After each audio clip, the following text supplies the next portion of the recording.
I would like to share with you an experience I had about 10 years ago, give or take. I learned several years after this incident, what happened to me is what doctors call sleep paralysis. I say they're full of shit. It really happened. I do not use drugs, outside of caffeine and nicotine. I do not drink alcohol, of any sort. So, this was not a hallucination caused by either of the two. Nor do I have any mental issues that I know of. Let's make that clear. Going back about a year before this incident. At that time, I was really into ghost hunting shows. I watched and recorded any and every show I could find that was about a team of ghost hunters investigating haunted places. Some were really good and others just sucked. No disrespect. I remember watching an episode of... Wait, in order to post on here, I can't use any real names, places, or addresses. Okay, let's see if I can do this. I remember watching the show where the lead hunter guy is a muscle-bound jerk, who don't like bullies, but, in turn, is one himself. He orders his crew around like he owns them and they follow him blindly like sleep. I think you know the one. It's a good show, at least it used to be. Anyway, they were investigating. Oh shit. Here we go again. They were investigating a bar owned by an old country singer, located in one of the southern states, who wrote a semi-popular song about a girl. Everyone in the paranormal community says this place is truly haunted. Okay, now that's over with. Back to the story.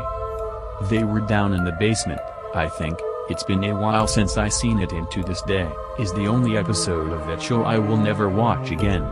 They were talking with some guy about what goes on there. When up in the left top corner of the screen, there appeared a shadow figure wearing a cowboy hat standing in the doorway. At this time, in the show, they stopped the film and pointed out that when they were actually down there, they didn't see this figure and only discovered it while reviewing the footage. I was naive back then and didn't really know much about the paranormal. I figured, it's a TV show, what harm could it really do? Boy, was I wrong.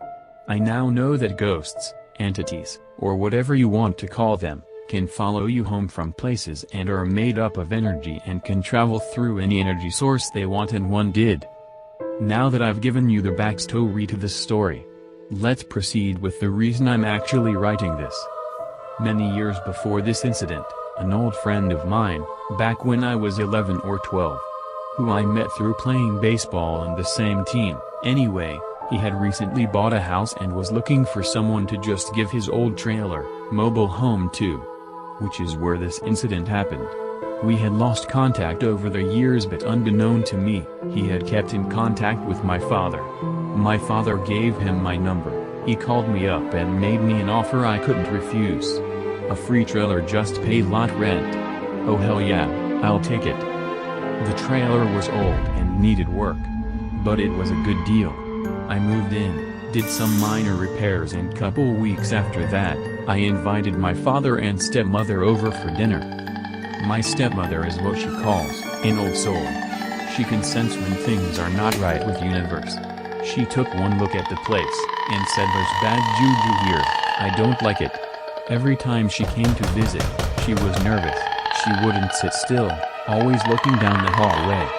She eventually stopped coming. She said it was too thick for her. Whatever that meant. I just thought she was nuts. I now know she's not. I lived there for many years, had some strange things happen. Seen apparitions out of the corner of my eye, voices, cold breezes, etc. I just chalked it up to bad lighting, outside noises, insulation issues.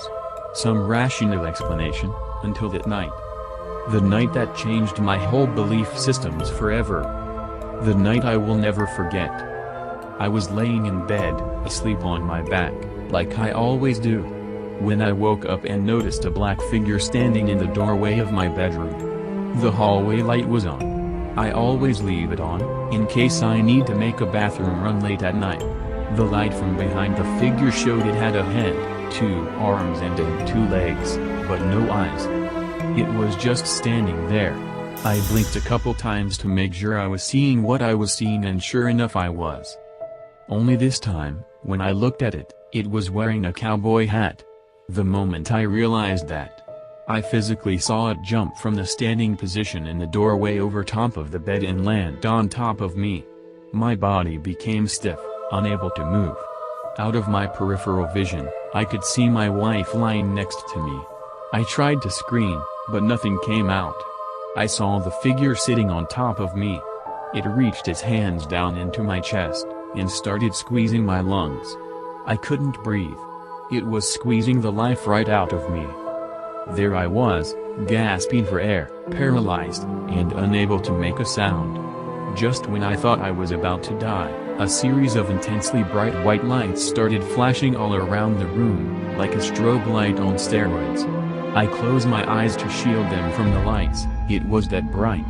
All of a sudden, my body jerked a couple times like a convulsion and then stopped.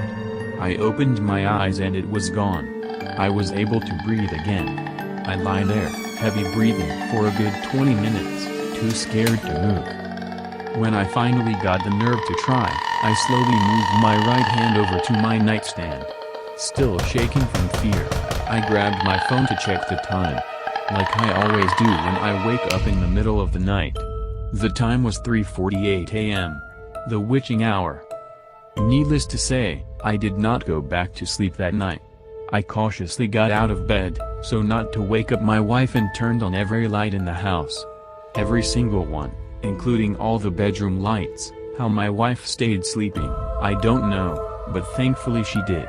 I made a pot of coffee, grabbed my Bible and sat at the dining room table, drinking coffee, Bible in hand until the morning came. I must have smoked at least a pack and a half of cigarettes in the 3-hour span of time. I'm good with that. I'm still alive. I asked my wife if she had seen or heard anything strange the night before. She said no, and I left it at that. I didn't tell her what had happened, and I still haven't. She probably wouldn't believe me anyway. My wife and I stayed at the trailer for about 2 months after that. When we got the opportunity to rent an actual house, we took it. We packed all our things and moved out. On the last day we were ever at that trailer, my wife had left the vacuum in the back bedroom, where this experience happened. She asked if I would go get said vacuum and I agreed. Upon entering the room, a weird sense of dread fell over me and something inside of me told me I needed to get out of there quick. I grabbed the vacuum, ran down the hallway and out the front door as fast as I could, slamming the door behind me. I then turned around and yelled, "You want this place? You can have it, I'm gone." My wife looked at me like I lost my mind. My father and stepmother helped us move, along with some friends. My stepmother insisted that we drive all the vehicles that contained our belongings over bodies of water to block any of the bad juju from coming with us to the new house. We did and have had no bad experiences in our new house. Aside from a few really bad dreams I had the first couple nights we were there, about the trailer, but that was it. Well, that's my story. I don't really care if you believe me or not. I know for a fact. It really happened.